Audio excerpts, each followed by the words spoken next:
patineuses dans ce groupe-ci, une petite interruption, 6 patineuses dans le dernier groupe, 12 concurrentes encore.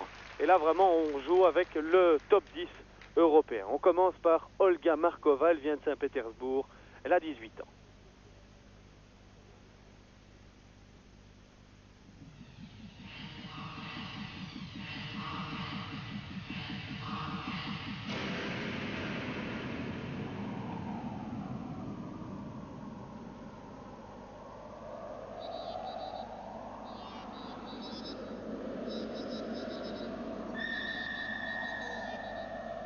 Musique spatiale pour Olga Markova, musique signée Marnani. Triple salco, simple boucle piquée.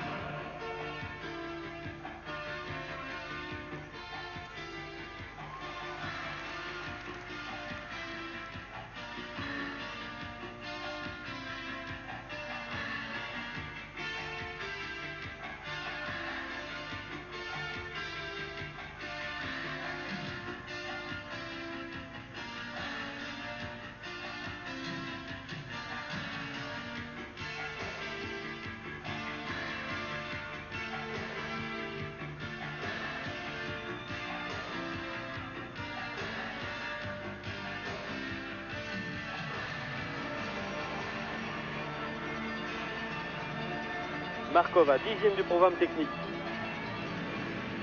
Et je vous rappelle, c'est important, Alice Souquin doit de toute façon battre toutes les patineuses de ce groupe. Ça, c'est vraiment la première condition pour conserver son 7e rang européen.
Olga Markova, Russie, elle va rétrograder.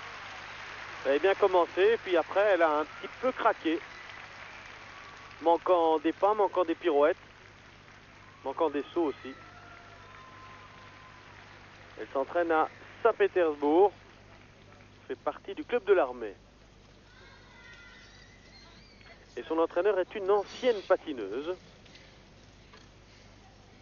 J'espère que vous allez la voir dans quelques temps. Voilà, c'est Vodorezova, une patineuse soviétique que l'on a vue en 1980-81.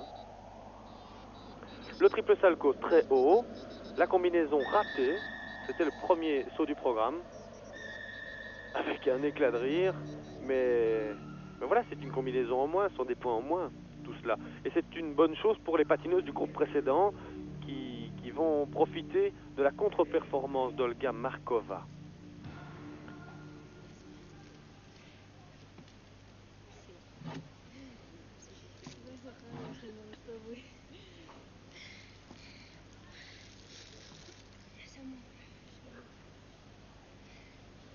Elle était quatrième du championnat de Russie, quatrième également lors du trophée Lalique, compétition qui a lieu à Paris.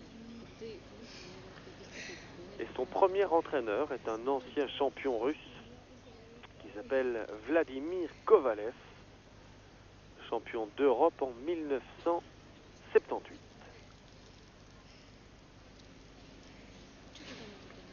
Olga Markova, à mon avis, on risque d'avoir quelques petites surprises lors de sa première note.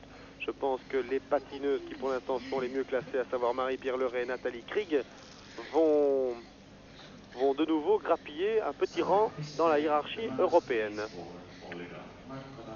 Et si ce n'est pas tout de suite, vous y êtes habitués, ce sera un peu plus tard peut-être. Alors la première note, avec un 4-6 pour le juge allemand, 4-6 pour le juge finlandais. Voilà la première note pour Olga Markova, je vous le rappelle, 10e du programme technique. Et elle ne devrait pas avoir beaucoup de dixièmes en plus pour la seconde note. Peut-être un peu plus de points pour ceux qui ont mis 4-6. La deuxième note maintenant avec un 4-7 pour le juge finlandais qui monte tout doucement. Par contre, l'allemand lui met carrément 4 dixièmes de plus. Ce juge allemand, c'est Jan Hoffmann, un connaisseur pourtant. Évidemment, Jan Hoffmann, si vous vous souvenez de lui, c'était un patineur au bras tendu rigide, sans grande recherche, mais un véritable